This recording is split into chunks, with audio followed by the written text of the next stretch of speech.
আসসালামু আলাইকুম, আমি নাইম দক্ষিণ কোরিয়া থেকে সবাইকে স্বাগত জানাচ্ছি আমার ইউটিউব চ্যানেল নাইমিলিতে। যদি ভালো লাগে তাহলে সাবস্ক্রাইব, আর যদি ভালো না লাগে তাহলে দেখতে থাকুন। দেখতে দেখতে ভালো লাগা ভালোবাসা হয়ে যাবে। তবে ইদানিং সময় অনেকের একটু অ্যালার্জিও হচ্ছে, তারপরেও ভালোবাসা হয়ে যাবে ইনশাল্লাহ। বক্তব্যগুলো যখন পক্ষ বা দলের বিরুদ্ধে যায়, আমি দেখছি আপনারা খুব রিয়াকশন করেন, পক্ষে আসলে খুব ভালোবাসেন, বাট আমি যৌক্তিক, তারপর আমি আমার যৌক্তিক কথা বলেই যাব ইনশাল্লাহ। তো যাই হোক, আমার আজকের ভিডিওর বিষয়বস্তু হচ্ছে আমাদের বাংলাদেশের একজন চেয়ারম্যান এবং আমাদের পুলিশ প্রশাসন, পাশাপাশি র্যাব প্রশাসন, একজন চেয়ারম্যানকে কেন্দ্র করে পুলিশ এবং র্যাব তারা পরস্পর বিরোধী একটা অবস্থানে দাঁড়িয়েছে। ঘটনা হচ্ছে আমাদের বাংলাদেশের পাবনা জেলার। আর এই চেয়ারম্যান সম্পর্কে এর আগেও আমি 2টা ভিডিও করেছি, অসংখ্য টেলিভিশন চ্যানেল ভিডিও করেছে। কেন? তিনি ওই চেয়ারম্যান যিনি ভিজিএফ এর ত্রাণের যে চাল ছিল সেটা চুরির দায়ে হাতে নাতে র্যাবের হাতে পাকড়াও হয়েছিলেন।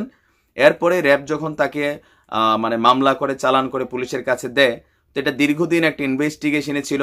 আমি আসছি টোটাল বর্ণনায়, আপনাদের সেই বিষয়টা খেয়াল থাকার কথা। সেই ছবি দেখে নিশ্চয় চিনছেন, ওয়ান অ্যান্ড অনলি ব্লুটুথ আমাদের সেই চেয়ারম্যান। তিনি হচ্ছেন আপনার পাবনার বেড়া উপজেলার ঢালারচর ইউপি চেয়ারম্যান ও ইউনিয়ন আওয়ামী লীগের সভাপতি কুরবান আলী সর্দার। চেহারা আপনাদের পরিচিত, অনেকগুলো ভিডিও ওনার উপর অনেকেই দেখছেন। তো আপনাদের খেয়াল থাকার কথা যে গত 13 এপ্রিল রাতে হঠাৎ করে র্যাবের কাছে, পাবনায় যে র্যাব টিম আছেন, মেবি এটা আপনার র্যাব 12, জি পাবনার র্যাব 12 এর commanding officer lieutenant colonel Khairul Islam, তার নেতৃত্বে ওই সময় 13 এপ্রিল রাতে তাদের কাছে একটা খবর গিয়েছিল। যে খবরটা ছিল যে আপনার তিনি এই চেয়ারম্যান ভিজিএফ এর 229 বস্তা চাল কালোবাজারে বিক্রির উদ্দেশ্যে ইউনিয়ন পরিষদ ভবনে না রেখে রূপপুর ইউনিয়নের বাদেরহাটে নিজের ব্যবসায়িক গুদামে মজুদ করেছিলেন।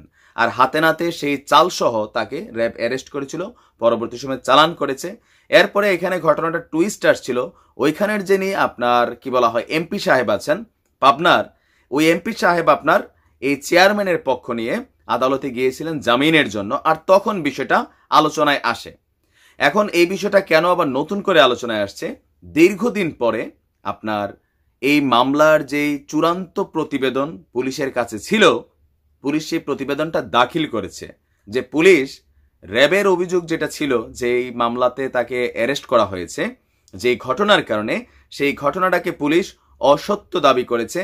পুলিশের যেই প্রতিবেদন আর র্যাবের যে প্রতিবেদন দুটোটা একটার পরিপূরক, একটা আরেকটার বিপরীতে চলে গেছে। তো এই বিষয় নিয়ে পাবনাতে খুব তোলপাড় চলছে, আর র্যাব পুলিশের একটা পারস্পরিক বিপরীত একটা অবস্থান। তবে কে সঠিক সেটা আসলে এখনো বলা যাচ্ছে না। তো ঘটনাটা কেন সেটা আমি বলি যে কি হয়েছে আসলে। পাবনার র্যাব 12 এর ডিএডি মোহাম্মদ সোহরাব আলী বাদী হয়ে এই চেয়ারম্যানের বিরুদ্ধে মামলা করেছিলেন যে 13 এপ্রিল রাতে যখন তারা খবর পেয়ে পাবনা ক্যাম্পের কমান্ডার আমিনুল কবির তরফদারের নেতৃত্বে র্যাবের 12 টিম সেখানে যায় এবং হাতে নাতে চাল সহ এই চেয়ারম্যানকে আটক করেছিল। আর পরে আমিনপুর থানায় মামলা দায়ের করেন। পরে অভিযুক্ত চেয়ারম্যানকে আদালতের মাধ্যমে কারাগারে পাঠানো হয়। এই ঘটনায় গত 19 মে চাঞ্চল্যকের এই মামলাকে তথ্যগত ভুল দাবি করে র্যাবের অভিযোগকে অসত্য বলে কুরবান আলী সর্দারকে অব্যাহতি দিয়ে চূড়ান্ত তদন্ত প্রতিবেদন দেয় আমিনপুর থানা পুলিশ। এখন চরমপন্থী সন্ত্রাসীদের আতঙ্কে কুরবান সর্দার ব্যক্তিগত ব্যবসায়িক প্রতিষ্ঠানকে অস্থায়ী কার্যালয় হিসাবে ব্যবহার করতেন বলেও এ প্রতিবেদনে উল্লেখ করা হয়। যেটা আমরা জানি যে তাকে ধরার পরে তার যে আইনজীবী তারা বলছিল যে এই ইউনিয়ন চেয়ারম্যানের এলাকাটা যেটা, সেখানে চরমপন্থীরা খুব অবস্থান নিয়েছে, মানুষের জীবনের নিরাপত্তা নাই, নানান জায়গায় লুটপাট হয়, রাহাজানি হয়, যেটা এমপি সাহেবও দাবি করেছে। আমি আমার লাস্ট ভিডিওতে যে দাবিটা করেছিলাম, মাননীয় এমপি সাহেব আপনি তো সেই এলাকার এমপি, সেইখানে র্যাবের টিম আছে, পুলিশের টিম আছে, এখন যদি চোর ডাকাইতের ভয়ে এক ইউনিয়নের মাল নিয়ে আরেক ইউনিয়নে নিজের গুদামে রাখা লাগে, তাহলে বিষয়টা কেমন? বাঙালি তো আমরা এত বোকা না, এতটা বোকা। চুরি করছেন এটার নাম হচ্ছে, মুরব্বীরা কয়ে গেছে চুরি তো চুরি সিনা জুরি। আমার কাছে বিষয়টা এমনই মনে হচ্ছে, পুলিশের তদন্ত প্রতিবেদন যদি সত্য হয় তাহলে র্যাব টিম কি মিথ্যা বলতেছে? এটা তদন্ত করে আমার মনে হয় যে এটা আমাদের সামনে ক্লিয়ার করা উচিত। আমাদের পুলিশ প্রশাসনের যথেষ্ট ইফেক্টিভ, এই করোনায় পুলিশদের প্রতি আমাদের শ্রদ্ধায় মাথা নত হয়ে গেছে। কিন্তু এই করোনার ভিতরেও কিছু পুলিশ আছেন যারা আসলে করোনা হোক আর মহামারী হোক তারা তাদের ক্যারেক্টার থেকে বের হবেন না। তবে পুলিশের এই তদন্ত প্রতিবেদনকে র্যাবের তারা চ্যালেঞ্জ করছে। আমি বলছি বিস্তারিত। চরমপন্থী সংগঠনের ভয়ে তিনি এই মাল নিয়ে তার ওই এলাকায় রাখছেন। এ ঘটনায় র্যাব ও পুলিশ পেয়ের পারস্পরিক যে বিরোধী অবস্থান সেটাতে কানাঘুষা শুরু হয়েছে। ত্রাণ চুরিতে পুলিশের তদন্ত কর্মকর্তা সরেজমিনে ভিজিএফ কার্ডধারীদের কারো সাক্ষ্য না নিয়েই প্রতিবেদন জমা দিয়েছেন বলেও অভিযোগ করেন ভুক্তভোগীরা। ওই ইউনিয়নের ৯ নং ওয়ার্ডের বাসিন্দা আসমা খাতুন, জহিরুন বেগম তারা অভিযোগ করেছেন যে গত ১৫ মাস আগে ভিজিএফ এর চালের জন্য প্রয়োজনীয় কাগজপত্র তারা ওই এলাকার কিছু মানুষের কাছে জমা দিয়েছিল, কিন্তু তাদের নাম দিয়ে গত যাদের নামে আপনার কাগজটা হয়েছে, যাদের কাছে জমা দিছে তাদের নামের চাল গত ১৫ মাস তারা খাইয়া ফেলতেছে। যখন এটা নিয়ে মামলা হয়েছে তখন তারা এই কাগজপত্রগুলা এই দুই যাদের নাম বলা হয়েছে তাদের কাছে দিয়ে রাতের আধারে আইসা বলছে যে এটা নিয়ে বাড়াবাড়ি যাতে না করে তারা শাসন করে গেছে। ঢালারচর চৌধুরীপাড়ার বাসিন্দা আব্দুল জলিল রাগত স্বরে তিনি জানাইছেন, বর্তমান সরকারের আমলে ঢালারচরে অনেক উন্নয়ন হয়েছে, গুড। রাস্তাঘাটের পাশাপাশি চালু হয়েছে রেল যোগাযোগ, গুড। একসময় চরমপন্থী এলাকা হলেও গত ১০ বছরে আইনশৃঙ্খলা পরিস্থিতি জেলার যে কোনো অঞ্চলের চেয়েও ভালো। এরপরও সন্ত্রাস ও দুর্গম এলাকা দাবি করে চেয়ারম্যান যে চাইল ইউনিয়ন পরিষদে না রাইখা নিজের এলাকা থেকে প্রায় ১৫ কিলোমিটার দূরে নিজের গুদামে রাখছেন। নিরাপত্তা যদি তিনি অভাব বোধ করতেন তাহলে তিনি কেন পুলিশ প্রশাসনের সহায়তা চান নাই? তিনি কার নিরাপত্তায় তার গুদামের চাইল, জনগণের চাইল তার গুদামে রাখছিলেন? ঢালারচর ইউনিয়নের ৮ নং ওয়ার্ডের ইউনিয়ন পরিষদ সদস্য আব্দুল লতিফ বলেছেন, চেয়ারম্যান সাহেব সরকারি সুবিধা নিজস্ব কিছু লোককে ছাড়া কাউকেই দেন না। এইসব চেয়ারম্যানরাই আসলে চোরটা প্রত্যেকটা দলের মান সম্মান নষ্ট করে। তারপরেও কোনো এক অজানা কারণে পুলিশ থেকে শুরু করে প্রশাসন তাদেরকে আসলে মুক্ত করে দেয়। আমার মনে হয় যে মানুষের এই বাণী আওয়ামী লীগের যারা সিনিয়র নেতৃবৃন্দ আছেন, যারা কেন্দ্রীয় কমিটিতে আছেন তাদের কাছে কি যায় না, নাকি পত্রিকার রিপোর্টগুলো তারা পড়েন না? বাট পড়া দরকার। দলের নাম ভাঙাইয়া এইসব সাইলচুর চেয়ারম্যানরা যখন অ্যারেস্ট হয়, তারপরে যখন তারা জামিন পায়, সেটা আইনের শাসনের অপমান হয়। এই চেয়ারম্যানের সম্পর্কে আমি তো নাম বলে বলছি, কারাই অভিযোগ দিয়েছেন এটা একটা বড় পত্রিকার খবর, সময় টিভির খবর ভাই। সেখানে তিনি আরো বলেছেন, দরিদ্রদের নামে চাইল তুল্লা চেয়ারম্যানের ছেলে ও ভাতিজা সেগুলো বিক্রি করে দেয়। ওই যে দুই মহিলা অভিযোগ করেছেন, আপনি কার্ড দিচ্ছেন, আপনার নামে চাইল উঠতেছে, আপনি চাইল পাইতেছেন না, এগুলা কালোবাজারে বিক্রি হয়ে যাচ্ছে। তারপর তিনি বলছেন, এসবের প্রতিবাদ করায় আমাকে ইউনিয়ন পরিষদে ডাকাই হয় না।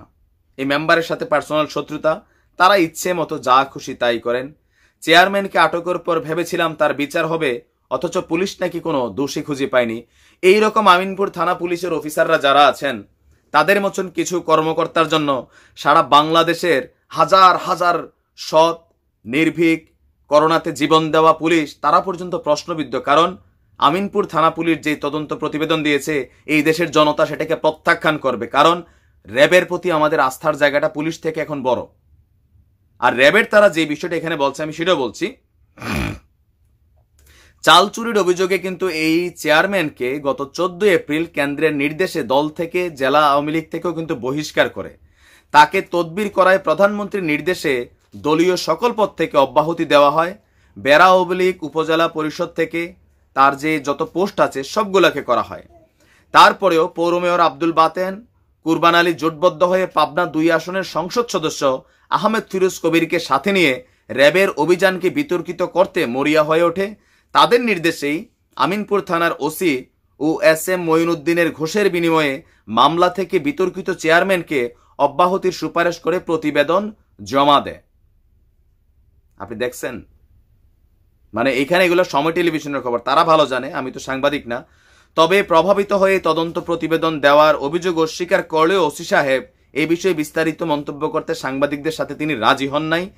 তিনি বলেন, তদন্ত প্রতিবেদন দায়সারা কিংবা পক্ষপাতিত্ব হয়েছে কিনা সেটা বিবেচনা করবে আদালত।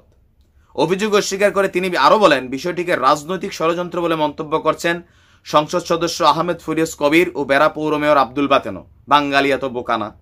তবে এই বিষয়ে র্যাবের র্যাব 12 এর commanding officer lieutenant colonel Khairul Islam বলেছেন, সুনির্দিষ্ট তথ্য প্রমাণের ভিত্তিতেই অভিযানের পর নিশ্চিত হয়েই হাতে নাতে র্যাব অভিযুক্ত চেয়ারম্যানকে আটক ও মামলা দায়ের করেছিল। দায়িত্বপ্রাপ্ত খাদ্য কর্মকর্তা ও উপজেলা নির্বাহী কর্মকর্তার সাথে কথা বলেই অসৎ চেয়ারম্যানকে আইনের আওতায় দেওয়া হয়েছিল। তবে পুলিশ কিভাবে আপনার এই মানে র্যাবের এই যে প্রতিবেদন আছে সেটাকে তারা ভুল বলল, তিনি সেটাতে আশ্চর্য হয়েছেন। তিনি বলেছেন বিষয়টা সম্পর্কে র্যাব তাদের অ্যাক্টিভিটি চালিয়ে যাবে। তবে আমি এতটুকুই বলতে চাই, পুলিশে আমার পরিবারে আছে 4 জন, ভালো আছে খারাপ আছে, সামান্য ঘুষ খায়, তবে এতটা দুর্নীতি পরায়ণ না। আপনাদের পরিবারেরই পুলিশ, আমাদের এই পুলিশটা করোনার সময় অনেক পুলিশ মারা গেছে ভাই, বিশ্বাস করেন, হাজার হাজার পুলিশ করোনায় আক্রান্ত জাতির সেবা করতে গিয়ে। কিন্তু এইরকম 2-4 জন মানে ঘুষখোর পুলিশের জন্য পুরো পুলিশ কমিউনিটি বদনাম হয়। আর আমাদের পরিবারে পুলিশ থাকলেও আমরা পরিচয় দিতে লজ্জা পাই। লজ্জা আমাদের হওয়া উচিত না, লজ্জা তাদের হওয়া উচিত, সেই সকল পুলিশ অফিসারদের যারা দুর্নীতির আশ্রয় নেন আর চোরদেরকে আপনারা মুক্ত করে দেন।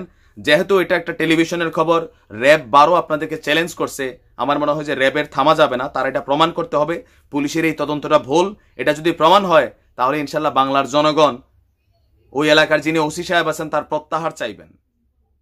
ভালো থাকুন, সুস্থ থাকুন।